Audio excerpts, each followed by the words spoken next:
What's up, everybody? Welcome into the Pack a Day podcast. I'm your host, Andy Herman. You can follow me on Twitter at Andy Herman NFL.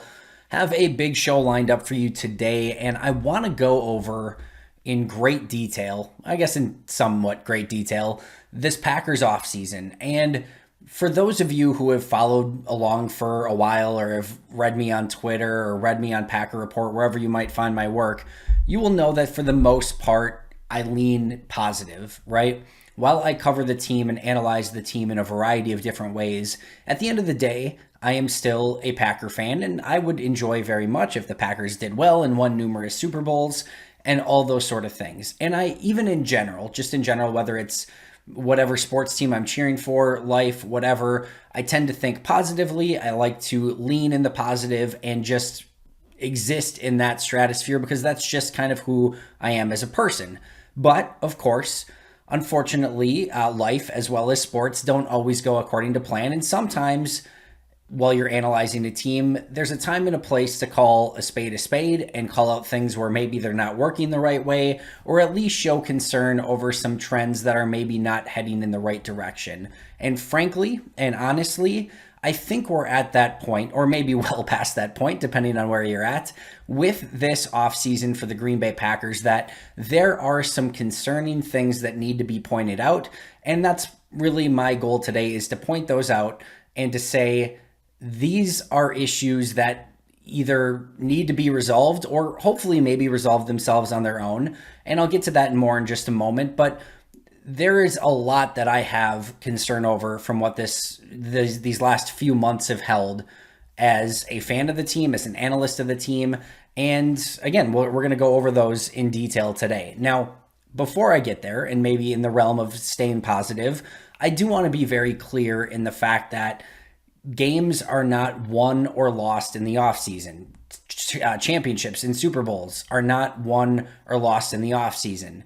For every single team that has won the offseason, there are very few of those that have won a Super Bowl. We have seen teams win draft classes right after the draft that have had terrible drafts. The Philadelphia Eagles with their dream team a few years back, or more than that now, where they got Cullen Jenkins, and I don't even remember who all the players were at that time, to add to that Philadelphia Eagles team that was expected to make this huge run. And of course, they fell flat on their face. If I remember correctly, they didn't even make the playoffs. That was supposed to be the team that, based off of all their amazing free agent and draft acquisitions, was going to compete for a Super Bowl. And again, if memory serves, I don't believe they actually made the playoffs. Heck, the Milwaukee Bucks, who just won the NBA championship, right?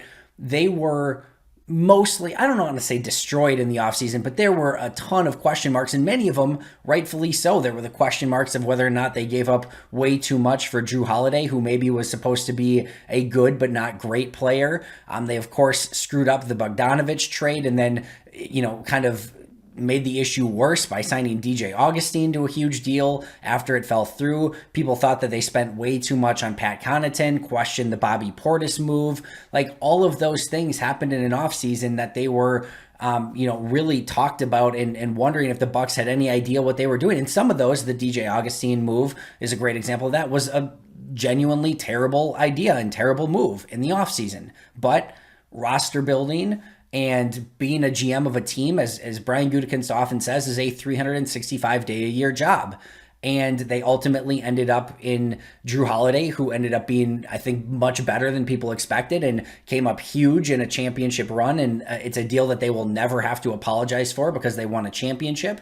The Bogdanovich deal, if they do that deal, they may not have Pat Connaughton, Dante DiVincenzo, Bobby Portis, and eventually PJ Tucker, because there was a lot of moves that came out of the DJ Augustine trade and things like that after, that they may not end up having any of those players, and arguably, because of that, may not win a championship. So sometimes it's like, the math test where you use the wrong equation but get the right answer anyway, and the teacher's like, what the heck did you just do? You didn't use any of the right equations, but you got to the right answer. Sometimes that happens, right? Where you're questioning, how did we get to this point? But the answer is right anyway, so we don't care anymore. And, you look at the DJ Augustine trade and things like that, or the signing, and you can point to some of those fingers and the blown Bogdanovich trade, and you can say, all of these things you did leading up to here, not all of them were great, but you ultimately got to the right answer. And again, important point being here is that the season is not won or lost in a single offseason. You can make mistakes.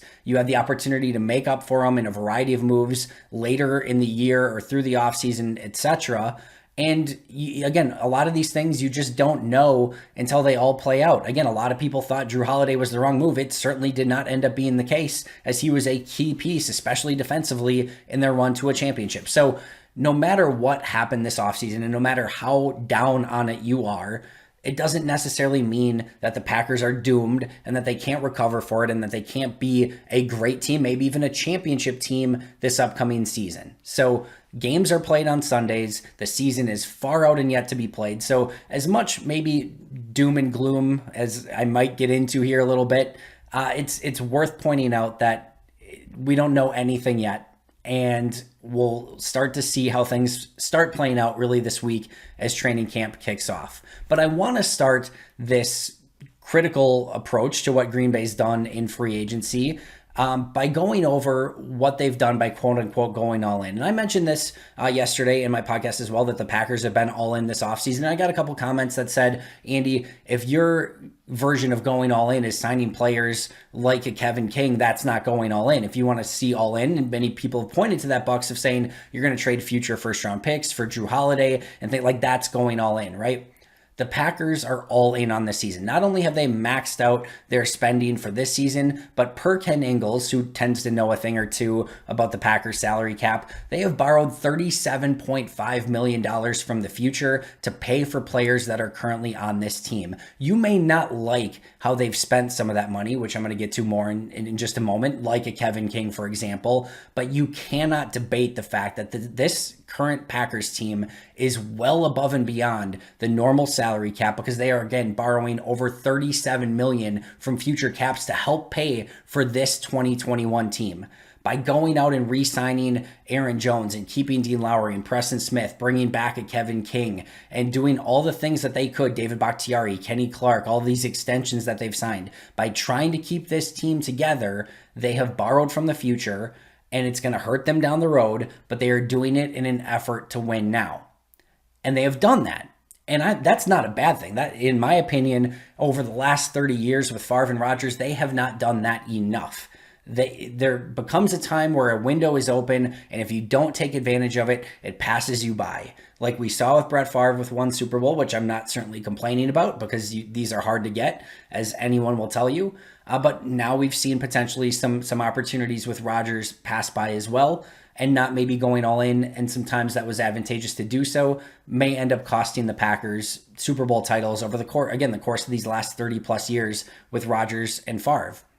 So I don't mind at all. In fact, I like the idea of the Packers going all in on a season and doing everything they can to try to keep a window open. I am all for that. But it takes great care to do that in this day and age, right? So Andrew Brandt made a great point, and he's made a ton of great points about this scenario throughout this entire process because he dealt with the Brett Favre situation. He said, once this all happened with Rodgers and drafting Jordan Love and things like that, he said, the team is going to have to manage this, and that will be difficult. We managed the Brett Aaron for 3 years, constant issues to massage and smooth over, not easy. That was obviously in form of a tweet, which is why it's not clear sentences. But the point being is that as soon as they drafted Aaron Rodgers, they had to constantly massage the Brett Favre camp and the Aaron Rodgers camp for 3 full seasons of, hey, Brett, it's going to be okay. You're the guy. We love you. You're the starter. You're the MVP. You're the legend. We're going to do everything we can to win with you. Aaron, your time is coming. We love you. You're going to be the future star of the Green Bay Packers. And then just massaging everything around that to make sure that things run as smoothly as possible. Andrew Brandt pointed it out as soon as they drafted Jordan Love that this was going to have to be something that they constantly massaged and kept everyone, not just with the Favre camp, not just with the Love camp, or the Favre and Rodgers camp, or now the Rodgers and Love camp, not just with those two, but with everyone around the team that could pick sides, that could say, hey, it's time to move to Jordan Love, or hey, what is Jordan Love doing here? Aaron Rodgers is our guy. These things take a great amount of care, and you have to use great caution when doing something like this. And I think it's very clear up until this point that the Packers have not done so. And as I mentioned in the past, when I asked Brian Gutekunst, in hindsight, going back, he knew that Jordan Love was the highest graded player on his board, but did he have any regrets with that pick? And he said the one regret is communication. He wished that they would have communicated things better. And when you start by doing that, you have to have a very strong level of communication to make all of this work. And whether that is a Brian Gutekunst thing, whether that is a Mark Murphy thing, whatever the case may be, and who's ever in charge of that, it has not gone well going back to last offseason and obviously continuing this offseason as they've tried to massage this relationship with Aaron Rodgers by sending Matt LaFleur and Brian Gutekunst and Mark Murphy and who knows who else down to try to make Aaron Rodgers happy and bring him back to Green Bay. Now, that's not just a Jordan Love, Aaron Rodgers thing. That's other things that have gone on with Rodgers. But as Andrew Brandt mentioned, as soon as that Rodgers Love thing happened, this takes a great deal of care and massaging, and Green Bay, frankly, hasn't done a great job of that. The other issue is that this isn't 20, 25 years ago where maybe players didn't have quite the idea of the salary cap and the situations that they used to, right? Players are well aware of what certain connotations are. So we read recently that Zadarius Smith may not be happy with his current situation.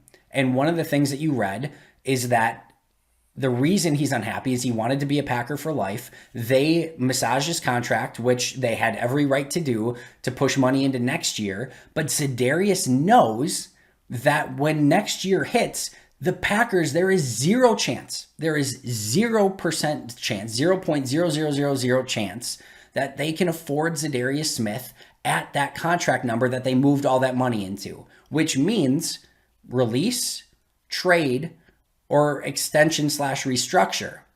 But Zadarius Smith doesn't necessarily want an extension / restructure next year because who knows what happens at that time? Who knows if he has a bad year? He wanted that extension now.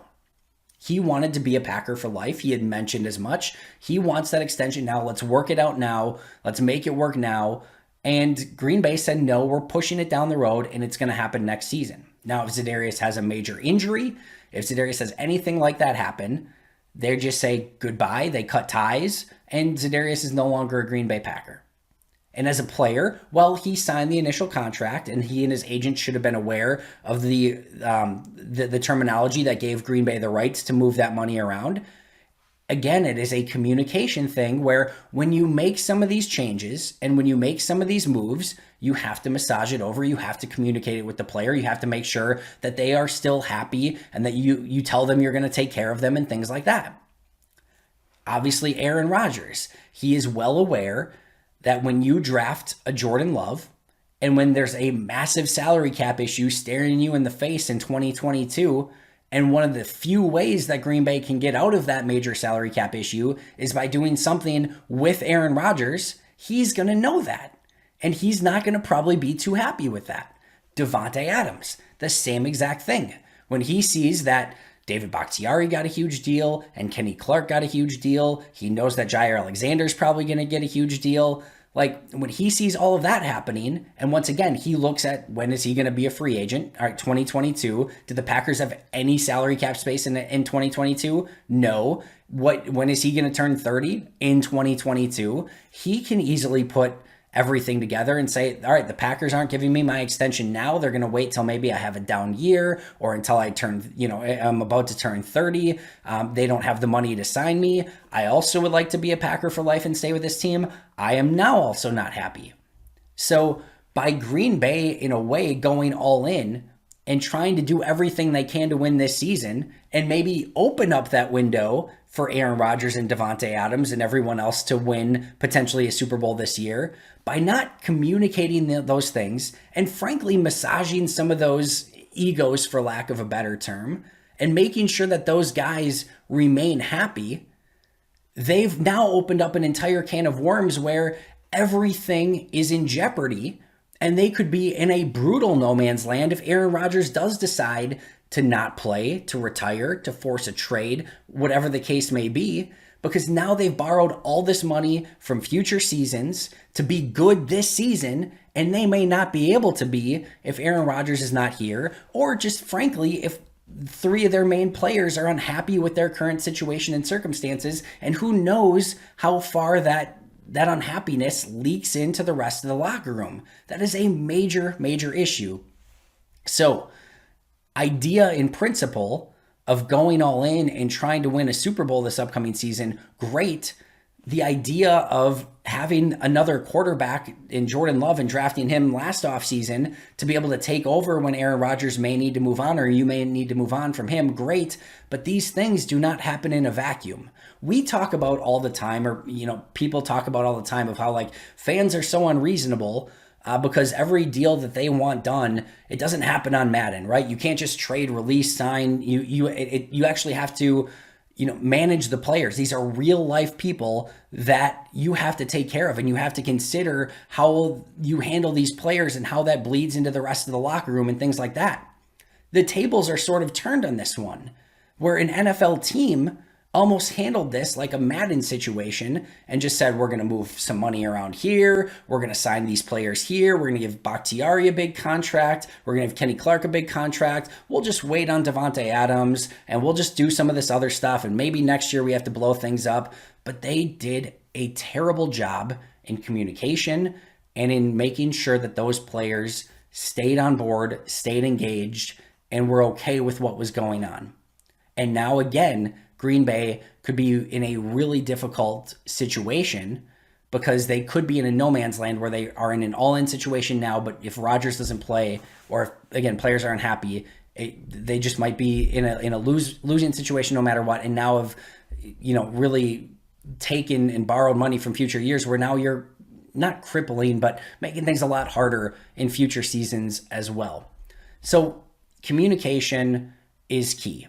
And again, I'm a bit going off, more than a bit. I'm obviously going off of the Schefters and the Rappaports and the Mike Florios, which, again, I would prefer to know from Za'Darius and Davante Adams and Aaron Rodgers from the horse's mouth to say, hey, we're unhappy. We don't know that, right? We don't know 1,000,000% for sure what's going to happen. And Za'Darius and Adams specifically could easily just be normal contract negotiation stuff that the butting of heads here happens pretty consistently and constantly with star players who are looking for big contracts, teams who are looking to push back or get that a little bit lower. That could easily be normal negotiation stuff. But by the sounds of it, by the reporting that's been done, it may not be that. And if that's the case, that's been a major failure of the Packers over these last two off seasons. Next one, how they've managed some of these players that they have brought in or brought back or kind of either restructured or not restructured. Kevin King is the number one example of this. You only had so many resources this offseason. Spending $5 million of them on Kevin King does not seem, and I don't think I'm breaking any news here, like the best use of those resources. Corners who went for less and in sometimes far less money than Kevin King include Marcus Trufant, Quentin Dunbar, Sidney Jones, Desmond King, Malcolm Butler, AJ Bouye, and Xavier Rhodes. All of them got paid less this offseason in free agency than Kevin King did. The Packers valued Kevin King more than any of those corners. You can add Casey Hayward on that list as well, actually. So Trufant, Dunbar, Sidney Jones, Desmond King, Malcolm Butler, AJ Bouye, Xavier Rhodes, and Casey Hayward. All of them were paid less than Kevin King.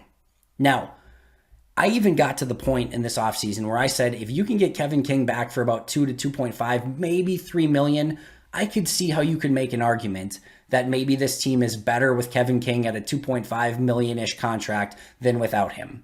But 5 million.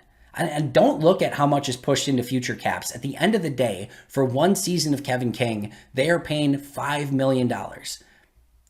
In a huge amount, bucket of money plus 37 million in future funds and stuff like that, 5 million may not seem like a lot. But again, they are working with so few resources to sign players that $5 million for Kevin King is a very poor use of those resources. All right. Next is Preston Smith. Now, I'm going to talk in a little bit about how they creatively did Preston Smith's contract and that was a good thing. But Preston Smith was one of the few ways that they actually could have saved a boat ton of money to go out and potentially sign free agents who would have maybe helped this team more than Preston Smith. Now, I'm willing to listen to the argument that not having Preston Smith and going in with just Za'Darius and Rashawn Gary and maybe not having that next guy as a number 3 edge rusher, to be able to balance things out and have depth at that position is potentially a bad thing as well.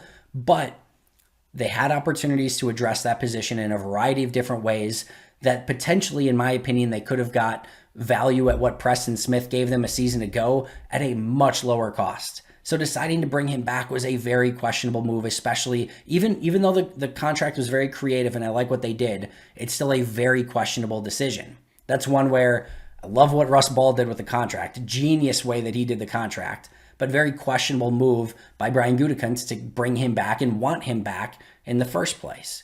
Dean Lowry, another contract who, for the most part, Lowry the last couple seasons has been a replacement or worse level player. They had the opportunity to get out of that contract, save money, and use that money in a better way to help this team out. And if you start putting these together and you move on from Preston, you move on from King, you move on from Lowry, there's an argument to be made. Like Stokes and Josh Jackson and everyone else on this current cornerback group can replace Kevin King and you're not going to miss a beat. All right? Dean Lowry, you can sign a veteran free agent off the street, replace Dean Lowry and not miss a beat. And now you've got like 14, 15 million, probably, I think more than that. I'd have to double check, but I think like over 15 million to spend on a free agent this offseason that could have actually made a major impact. You know what 15 million can buy you in free agency, and instead you used it on Preston Smith, Kevin King, and Dean Lowry? That is a concerning decision for me. It just is what it is. All right. So next up, Corey Linsley, gone. All right. I get why Corey Linsley is gone, and I understand that, but you also lost arguably your best free agent. And moving on from Corey Linsley, and when your offensive line was one of the strongest aspects of this past season, frankly, is still a questionable decision. I probably agree with that more than anything else that I've gone over up until this point, but it's still, if you're looking at what Green Bay did this offseason, losing Corey Linsley still is in the red, right? You're not looking at that as a net positive. That is a net negative. So while I understand the decision, it still obviously hurts the Packers that Corey Linsley is gone. The draft had some questionable picks. I'm not going to harp on it too much because nobody knows at this point, but I will tell you, there are some of the top experts behind the scenes that thought the Packers draft was laughable. I don't agree with that, especially after I saw some of them in rookie mini camps and OTAs. Now, we don't know anything until the pads come on. We won't know anything for 3 or 4 years. But I will tell you on very good authority that there are some within league circles that thought the Packers draft was laughable. Time will tell. I do question whether they got a high-level impact player in this draft. Now, if you're drafting at the end of the draft in every round, you're not expected to have one of the top drafts, right? So I get that, but I'm just putting it out there. There are those in league circles that question the Packers draft. All right. Defensive coordinator. They lost out on their number one choice for defensive coordinator and couldn't get Jim Leonhard to commit to the Packers. They go with Joe Barry, and time will tell if Joe Barry is good or not, but losing out on your top pick and going with a defensive coordinator who, when the Rams had a defensive coordinator opening, they went external rather than promoting Joe Barry from within. When Brandon Staley goes to the Broncos, remember, Rams defensive coordinator goes to the Broncos as head coach, needs a defensive coordinator. He does not go in this direction, and he does not get Joe Barry as his defensive coordinator. So the Rams head coach and the Rams defensive coordinator both had defensive coordinator openings this offseason, and neither went with Joe Barry. That is concerning to me. It's not to say that Joe Barry might not be great, and frankly, I was very impressed with how Joe Barry handled everything, what his coaching was in person. I think there's a good chance that Joe Barry's a good coach, but that's somewhat concerning to me. And again, they lost out on their number one choice in Jim Leonhard. Their number one thing they did this offseason was bring back Aaron Jones, which if you look at the numbers and if you look at history, paying a running back their second contract rarely pans out. Now again, having Aaron Jones on this team is much better than not having Aaron Jones on this team. I love the fact that Aaron Jones is still a Green Bay Packer, but statistically, analytically, paying running backs into their second deal generally doesn't work out. And if that is the best move that the Packers made this entire offseason, their best move that they made this entire offseason was to bring back a running back on a high deal when they just spent a second round pick on A.J. Dillon a season ago, there's a level of, it's questionable to go in that direction as well.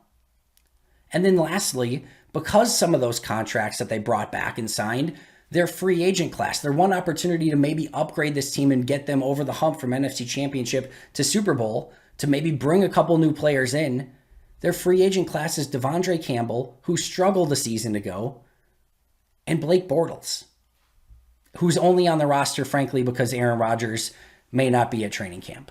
If Aaron Rodgers was here this entire offseason, I highly, highly, highly, highly doubt that Blake Bortles is a Green Bay Packer. That's their free agent class, Devondre Campbell and Blake Bortles. So there are multiple concerns here, from communication and communicating with the players that are currently on the team to make sure that they remain happy, to not getting your top defensive coordinator, to some questionable free agent decisions, including bringing back Kevin King when there were, frankly, better corners who got paid much less this offseason, keeping some bad contracts, losing Corey Linsley, a draft that many will deem questionable, paying a running back, no free agent class.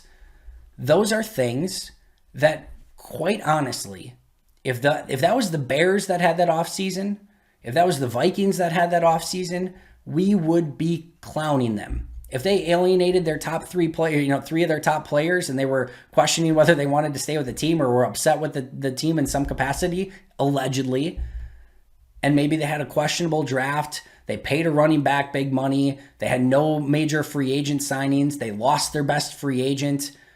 If any of the teams in the NFC North would have that same offseason, we would be clowning them, saying, what the heck are they doing? This is why you're not the Green Bay Packers.